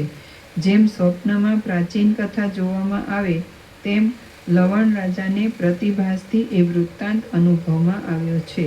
અથવા લવણ રાજાએ સ્વપ્નમાં જે વિભ્રમ જોયો હતો તે જ વિભ્રમ વિંધ્ય પર્વતમાંના ચંડાળના ચિત્તમાં પ્રાપ્ત થયો. એટલે કે વિંધ્ય પર્વતના ચંડાળની કલ્પનાનો લવણ રાજાના ચિત્તમાં ઉદય થયો. જે પ્રમાણે ઘણા માણસોના નામ, તેમના વચન તથા તેમણે પોતાના મનથી કરેલી કલ્પના એ બધું કોઈ સમયે શબ્દ તથા અર્થથી મળતું આવે છે, તે જ પ્રમાણે સ્વપ્નમાં જુદા જુદા માણસે જોયેલા કાળ, દેશ તથા ક્રિયા પણ મળતા આવે છે. એવી રીતે વ્યવહારની ગતિએ કરીને અધિષ્ઠાન ચૈતન્યની સત્તાથી જ પ્રતિભાસને લીધે સર્વ વસ્તુની સત્તા છે અને સંવેદન વિના સર્વ પદાર્થોની કાંઈ પણ સત્તા નથી. જળમાં તરંગ તથા બીજમાં વૃક્ષ એક છતાં જેમ ભિન્ન રૂપે જણાય છે, તેમ ભૂત, ભવિષ્ય અને વર્તમાનમાં સંવેદનની સત્તા જ સંવેદનથી ભિન્ન રૂપે જણાય છે, પણ તેનું સતપણું અથવા અસતપણું સત પણ નથી, તેમ અસત પણ નથી. સત્ય દ્રષ્ટિથી સંવેદનનું સતપણું સત્ય છે તથા અસંવેદનનું અસત્ય છે. ખરું જોતા રેતીમાં જેમ તેલ નથી, તેમ અવિદ્યા એ કાંઈ પણ વસ્તુ નથી. સુવર્ણમાંથી થયેલા કડામાં સુવર્ણ વિના અન્ય વસ્તુ હોય જ નહીં. અવિદ્યા વડે આત્મતત્વ સાથે સંબંધ થતો નથી, કારણ કે અવિદ્યા તથા આત્મતત્વને સમાનપણું નથી અને સમાનપણા વિના સંબંધ થતો નથી. સમાન વસ્તુનો જ સંબંધ થાય છે એમ અનુભવથી સ્પષ્ટ છે. વળી લાખ અને કાષ્ઠ સમાન નથી, તથાપિ જેનો તે સંબંધ થાય છે તે અસમાન અવિદ્યા અને આત્મતત્વનો છે.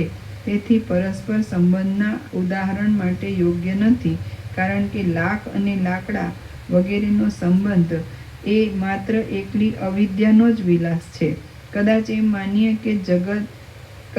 માનીએ કે સર્વ જગત પરમાર્થમય છે, તેથી તૃણ, કાષ્ટાદિ બધું ચૈતન્યની સમાન છે અને તેઓ પરસ્પર સંબંધથી ચૈતન્ય વડે પ્રકાશ પામે છે, તો જગતમાં રહેલા સર્વ ભાવ ચિન્માત્રથી જ સન્માત્ર છે. તેથી તેઓ પોતાના અનુભવથી જ પરસ્પર પ્રકાશ પામે છે, એટલે તેને પ્રકાશ કરનાર અન્ય પદાર્થ ન હોવો જોઈએ. વિષમ પદાર્થનો પરસ્પર સંબંધ થવાનો સંભવ નથી અને સંબંધ થયા વિના પરસ્પરનો અનુભવ થતો નથી. સમાન વસ્તુમાં બીજી સમાન વસ્તુ સંપૂર્ણ એકતા પામીને એકત્વપણાને લીધે તેના રૂપમાં વૃદ્ધિ પમાડે છે. ચેતન પદાર્થ ચિત્ત અને ચૈત્યરૂપ દ્રશ્ય ભાવથી ઉદય પામે છે. એક જડ વસ્તુ બીજી જડ વસ્તુ સાથે મળવાથી ગાઢ જડતા થાય છે, પણ ચૈતન્ય અને જડ એ બેમાં વિલક્ષણતા હોવાથી તેમની એકતા થતી નથી. દ્રષ્ટા, દર્શન અને દ્રશ્ય એ ત્રિપુટી રૂપી ચિત્તમાં પણ ચૈતન્ય અને જડ એ બે સમાન ન હોવાથી મળતા નથી અને સર્વ ચૈતન્યમય છે, માટે ચૈતન્યનો જ અનુભવ થાય છે એમ માનીએ તો ચૈતન્યના અનુભવમાં હું જાણું છું એમ અનુભવ થવો જોઈએ નહીં, કારણ કે ચૈતન્ય વસ્તુ એક જ હોવાથી બે ચૈતન્યનો અનુભવ કેમ જ થાય? લાકડું, પથ્થર તથા માટી એ બધા જડ રૂપે સમાન છે, તો પણ તેમાં ચૈતન્યનો અંશ નથી. તેથી એ બધા જડ પદાર્થો એક સાથે મળવાથી તેમાંથી ઘરરૂપી જડ પદાર્થોનો અનુભવ થાય છે, પણ તેમાંથી ચૈતન્યનો અનુભવ થતો નથી. તેમજ જીહવા અને રસ એ બંને જળરૂપે સમાન હોવાથી તેના સમાગમથી જળરૂપ રસનો અનુભવ થાય છે. એ પ્રમાણે સમાન વસ્તુના સંબંધથી સમાન વસ્તુનો અનુભવ થાય છે, પણ જડ અને ચેતન એ બે અસમાન હોવાથી તેનો સંબંધ ઘટતો નથી. પથ્થર વગેરે જડ નથી એમ માનવામાં આવે તો પથ્થર ભીંતરૂપી ચૈતન્ય પરમાર્થથી એકપણાને પામે છે, ત્યારે તે દ્રષ્ટા અને દ્રશ્ય વગેરે ભ્રમ ઉત્પન્ન કરે છે. વળી કાષ્ઠ અને પાષાણ વગેરે પદાર્થ પરમાર્થમય છે, તે છતાં તેનો આ ઘર છે એવા ભાવે કરી જે સંબંધ દેખાય છે તે માત્ર કાષ્ઠ, પાષાણ વગેરેના કલ્પિત રૂપ વડે જ દેખાય છે. ખરું જોતા તો અનંત બ્રહ્મનું સ્વરૂપ છે, તે જ સર્વ પ્રકાશમય છે. માટે હે શ્રેષ્ઠ તત્વવેત્તા, આ વિશ્વ બ્રહ્મમય છે એમ તમે જાણો. ખરું જોતા તો અનંત બ્રહ્મનું સ્વરૂપ છે, તે જ સર્વ પ્રકાશમય છે. માટે હે શ્રેષ્ઠ તત્વવેત્તા, આ વિશ્વ બ્રહ્મમય છે એમ તમે જાણો. આ જગત મિથ્યા છે એમ માનવું એ જ ચૈતન્યનો ચમત્કાર છે. તેથી આ વિશ્વ ભ્રમથી ભરપૂર નથી, તો પણ લાખો ભ્રમથી ભરપૂર જણાય છે. માણસના કલ્પેલા પુરુષો પરસ્પર સ્ફૂરતા નથી અને દેશકાળને અટકાવ કરતા નથી. તે જ પ્રમાણે સર્ગો વિશે સ્થિતિ છે. જ્યાં સુધી ભેદબુદ્ધિ છે ત્યાં સુધી સર્ગપણું તથા અહમતા વગેરેનો ભ્રમ ઉદય થાય છે. સુવર્ણનું જ્ઞાન થયા પછી કડા વગેરેનો ભ્રમ થાય છે, પણ સુવર્ણમાં કડા વગેરે ભ્રમ માત્ર છે. કારણ કે એક દેશમાંથી બીજા દેશમાં પણ તેમાં સુવર્ણની જ સત્તા છે. કડા વગેરેના ભેદનો ત્યાગ કરવાથી જેમ તે સુવર્ણથી ભિન્ન નથી, તેમ દ્રષ્ટા દર્શનનો ત્યાગ કરવાથી અવિદ્યા પણ ભિન્ન નથી. માટીની બનાવેલી સેનામાં માટીનું જ્ઞાન થવાથી તે માટી રૂપ જ જણાય છે, તેમ પરમ તત્વનું જ્ઞાન થવાથી આ સર્ગ અસત્ય છે એમ જાણવામાં આવે છે. જેમ તરંગ છે તે જળ રૂપ જ છે, પૂતળી છે તે લાકડા રૂપ જ છે અને કુંભ વગેરે છે તે મૃત્તિકા રૂપ જ છે, તેમ આ ત્રણેય જગતનો ભ્રમ પણ એક બ્રહ્મ રૂપ જ છે. દ્રશ્ય અને દ્રષ્ટિનો સંબંધ થાય ત્યારે મધ્યમાં જે છે તે દ્રષ્ટાનું સ્વરૂપ છે. દ્રષ્ટા દર્શન અને દ્રશ્ય આદિથી જે પરમપદ દ્રષ્ટા દર્શન અને દ્રશ્ય આદિથી તે પરમપદ વર્જિત છે. જ્યારે ચિત્ત એક દેશમાંથી બીજા દેશમાં જાય છે ત્યારે મધ્યમાં એક દેશનો ત્યાગ કર્યા પછી બીજા દેશમાં ગયા પહેલા જડતા વિનાનું જે ચૈતન્ય સ્વરૂપ છે તે રૂપ થઈને તમે સર્વદા રહો. જાગ્રત, સ્વપ્ન તથા નિદ્રાથી રહિત તમારું જે સનાતન ચિત્તવૃત્તિથી રહિત અને અજડ રૂપ છે તે રૂપ થઈને તમે સર્વદા રહો. તમે સમાધિમાં હો અથવા વ્યવહાર કરતા હો ત્યારે શિલા, પાષાણ જેવું જે ચૈતન્ય ઘન રૂપ હૃદય છે તે રૂપ થઈને તમે સર્વદા રહો. કોઈ પણ માણસને કોઈ પણ વસ્તુનો ઉદય પણ થતો નથી, તેમ લય પણ થતો નથી. માટે તમે સમાધિ દશામાં તથા વ્યવહાર દશામાં સ્વસ્થપણે પરમાર્થ દ્રષ્ટિને અનુસરો. દેહને વિશે કોઈ પણ આત્મા કાંઈ ઈચ્છા પણ કરતો નથી, તેમ દ્વેષ પણ કરતો નથી. માટે તમે શંકાનો ત્યાગ કરીને સ્વસ્થપણે રહો અને દેહની ભ્રાંતિમાં પડો નહીં.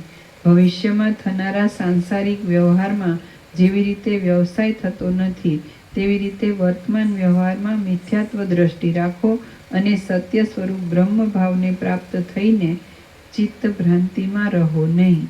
જેવી રીતે દેશાંતરમાં રહેલો માણસ પાસે ન હોવાથી કાર્યમાં ઉપયોગી નથી, તેમજ કાષ્ઠ અને પાષાણ વગેરે પાસે હોય તો પણ તે અચેતન હોવાથી કાર્યમાં ઉપયોગી નથી, તેવી જ રીતે ચિત્તને પણ તમે જુઓ.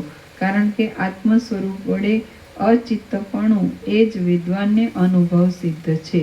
પાષાણમાં જેમ જળ નથી અને જળમાં જેમ અગ્નિ નથી, તેમ પોતાના દેહમાં પણ ચિત્ત નથી, તો પરમાત્મામાં ચિત્ત કેમ જ હોય? જે વસ્તુ નજરે જોવામાં આવતી નથી તે વસ્તુ જે કાર્ય કરે છે તે કર્યું એ ન કર્યા બરાબર છે. માટે ચિત્તથી પર થઈને રહેવું. જે માણસ અત્યંત જડ રૂપ એવા ચિત્તને અનુસરીને રહે છે તે શા માટે પોતાની પાસે રહેનાર મ્લેચ્છને અનુસરીને નથી રહેતો?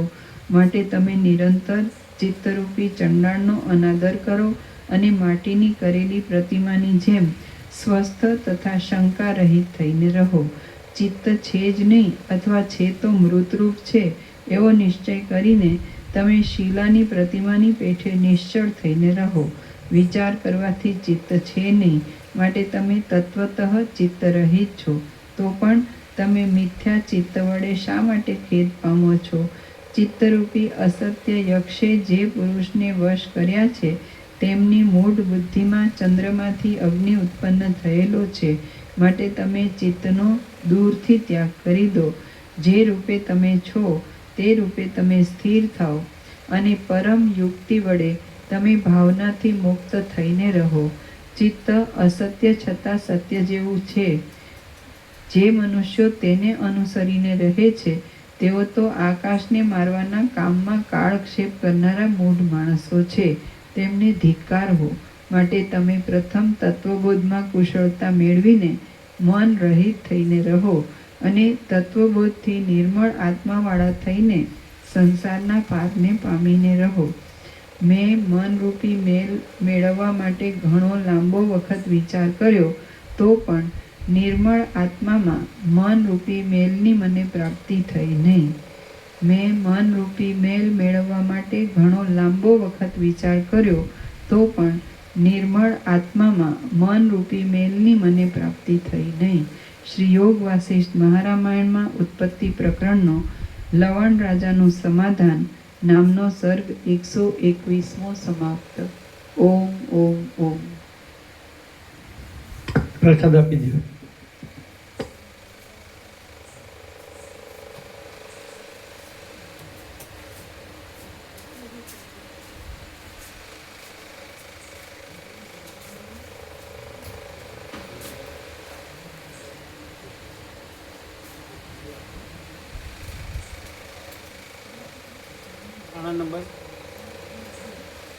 પાના નંબર 400 પૂરા.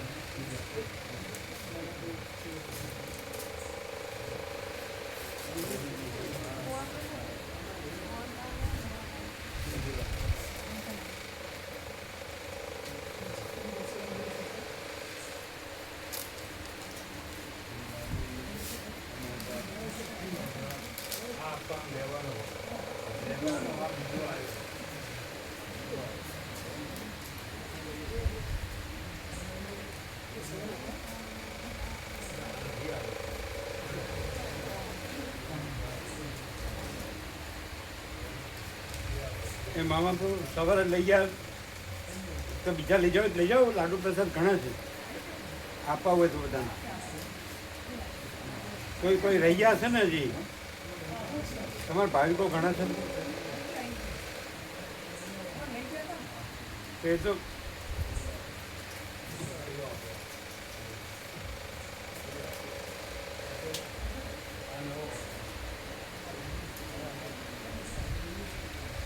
એ પત્રિકાઓનું વચનામું તો જેને બાકી હોય ને આપજો.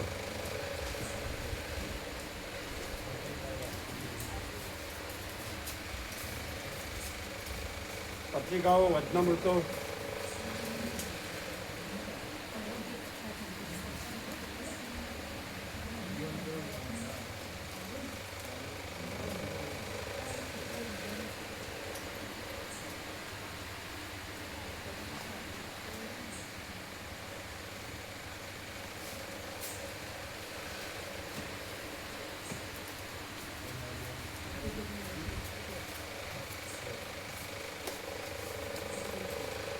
તમારે આવી ગયા?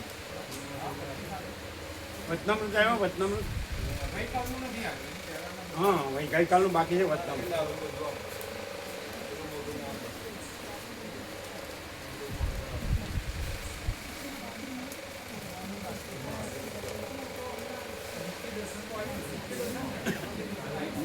એમની પાછા બીજામાં ઉમેરે છે ને એના અને કાલે જે આપ્યા એ બીજા ઉમેર્યા છે ને એમાં.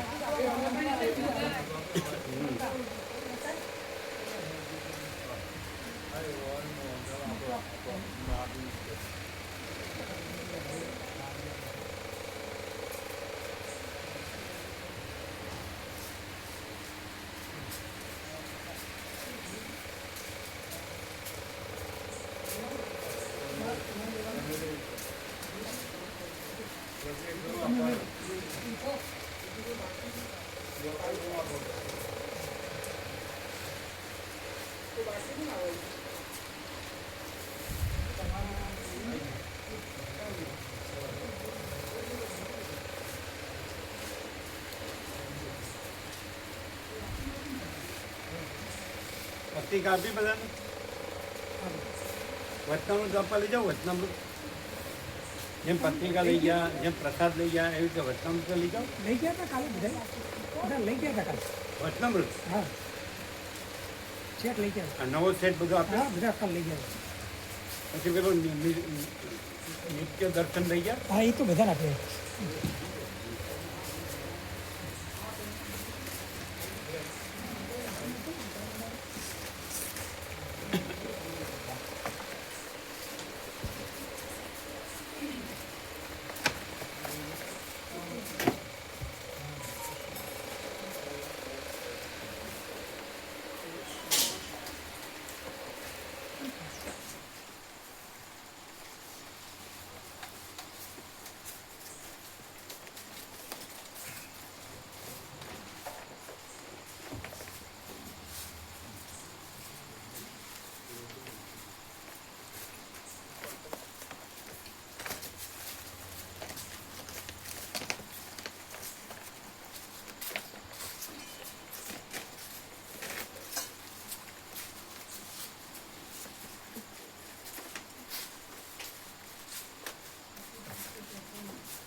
ચલો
એક આજે મોકલું ખબર ને મહેનત